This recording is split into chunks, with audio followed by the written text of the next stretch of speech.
Hello bachon, let's read the question. The question says a particle is moving in a circular path.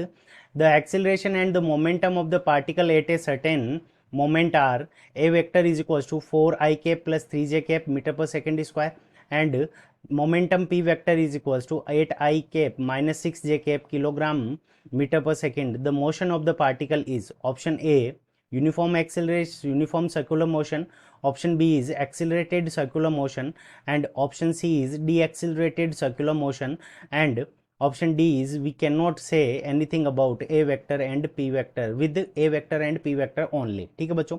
सो इस question के अंदर हमें बताना है कि मोशन का टाइप कौन सा है, एक्सेलरेटेड है, डीएक्सेलरेटेड है, यूनिफॉर्म है या फिर नॉन यूनिफॉर्म है. ठीक है बच्चों. सो इस क्वेश्चन को करने के लिए हम क्या करेंगे, की कंसेप्ट अप्लाई करेंगे. की कंसेप्ट. ठीक है बच्चों. अब की कंसेप्ट के अंदर हम सबसे पहले क्या करेंगे कि हम जानते हैं कि जो पी वेक्टर होता है, ठीक है, momentum vector, P vector. So P vector को हम क्या लिख सकते हैं, एम वेक्टर. एम एम तो स्केलर क्वांटिटी होती है, M multiplied by V vector. ठीक है बच्चों. और एक्सेलरेशन जो होता है वो हमारा क्या होता है, ए वेक्टर होता है. तो दोनों ही वेक्टर क्वांटिटीज है, पी और ए, ये दोनों हमारी वेक्टर क्वांटिटीज है. तो अगर हम इन दोनों के बीच में अगर एंगल फाइंड आउट कर लें, डॉट प्रोडक्ट ले लें, अगर पी वेक्टर और ए वेक्टर, ठीक है बच्चों, ए वेक्टर और पी वेक्टर का अगर हम डॉट प्रोडक्ट ले लें तो ये डॉट प्रोडक्ट क्या होगा, तो डॉट प्रोडक्ट के अंदर हम क्या करेंगे, magnitude of A multiplied by magnitude of P multiplied by cos theta. ठीक है बच्चों. यहाँ पे जो थीटा है वो दोनों के बीच में क्या हो जाएगा, हमारा एंगल हो जाएगा. तो इससे हमें पता चल जाएगा कि दोनों के बीच में एंगल कितना है, उससे हम इस क्वेश्चन को सोल्व कर लेंगे. ठीक है बच्चों. अब कैसे, तो अगर हमारा यूनिफॉर्म एक्सेलरेशन होता है, यूनिफॉर्म सर्कुलर मोशन होता है, तो उस कंडीशन के अंदर क्या होता है कि केवल और केवल उस कंडीशन के अंदर सेंट्रीपिटल एक्सेलरेशन लगता है टुवर्ड्स द सेंटर. तो ये हो जाएगा हमारा एक्सेलरेशन की डायरेक्शन. और वेलोसिटी हमेशा क्या होती है कि सेंटर के परपेंडिकुलर होती है किसी भी मोमेंट के ऊपर. यहाँ पर रहेगा तो सेंटर सेंटर के परपेंडिकुलर, यहाँ पे रहेगा तो भी ये क्या होगा कि सेंटर के परपेंडिकुलर होगा, यानी ए और वी के बीच में जो एंगल बनेगा वो हमारा 90 डिग्री होगा. ठीक है बच्चों. तो अब हम सबसे पहले क्या करते हैं कि इस क्वेश्चन के लिए दोनों का क्या करते हैं कि डॉट प्रोडक्ट निकालते हैं. तो यहाँ पे हमारे पास में हो जाएगा ए वेक्टर डॉट पी वेक्टर. ठीक है बच्चों, ए वेक्टर डॉट पी वेक्टर.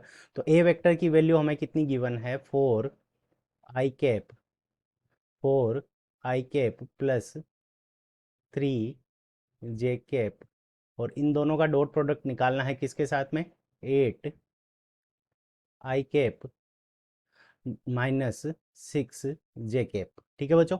तो अब अगर इन दोनों का डॉट प्रोडक्ट निकालें तो यहाँ से हमारे पास में आई मल्टीप्लाइड बाई आई, तो ये 1 हो जाता है, आई और जे को मल्टीप्लाई करें तो 0 हो जाता है. तो 4 को 8 से मल्टीप्लाई करेंगे तो यहाँ पे हमारा कितना आ जाएगा, 32.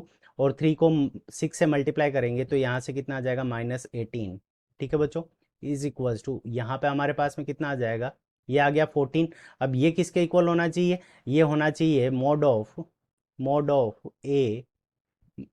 ऑफ पी और दोनों के बीच का एंगल कोस थीटा. ठीक है बच्चों. सो ये इसके इक्वल होना चाहिए.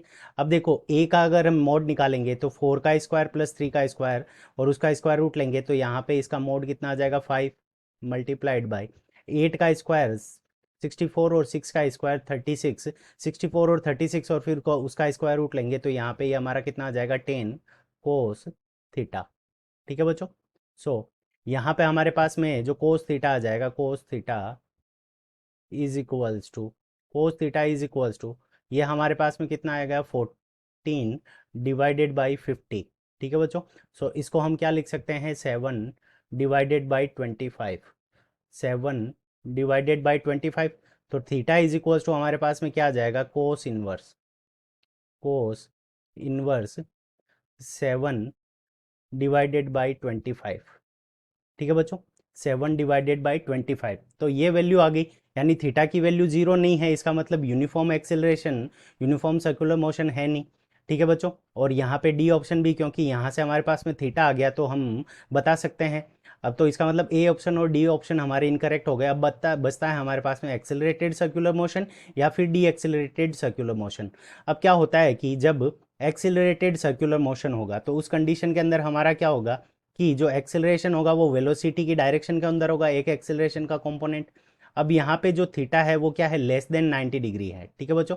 सो यहाँ पे एक्सेलरेशन की कुछ डायरेक्शन रही होगी ये, और वेलोसिटी की हमारी डायरेक्शन क्या होती है, ऑलवेज परपेंडिकुलर, ठीक है बच्चों, सेंटर के हमेशा क्या रहती है, परपेंडिकुलर। तो एक्सेलरेशन की एक जो कंपोनेंट होगा वो क्या होगा, वेलोसिटी की डायरेक्शन के अंदर होगा, और एक क्या होगा कि यहाँ पे इस डायरेक्शन के अंदर रहेगा, जो इसको क्या करेगा कि सर्कुलर मोशन प्रोवाइड करेगा। एज, तो यहाँ पे as theta is less than 90 degree. अब थीटा लेस देन 90 डिग्री कैसे हुआ, क्योंकि यहाँ से जो वैल्यू आएगी वो पॉजिटिव आएगी, और कोस जो होता है वो फर्स्ट क्वाड्रेंट के अंदर पॉजिटिव होता है, तो ये वैल्यू क्या होगा कि थीटा की जो वैल्यू होगी वो लेस देन 90 होगी। सो लेस देन 90 होगी तो ये एक्सिलरेशन का एक कंपोनेंट क्या करेगा, it will it will it will accelerate accelerate the body, ठीक है बच्चों।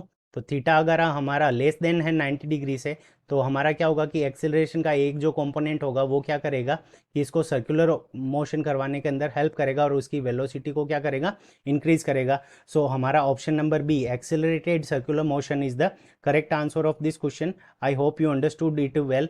Best of luck, thank you.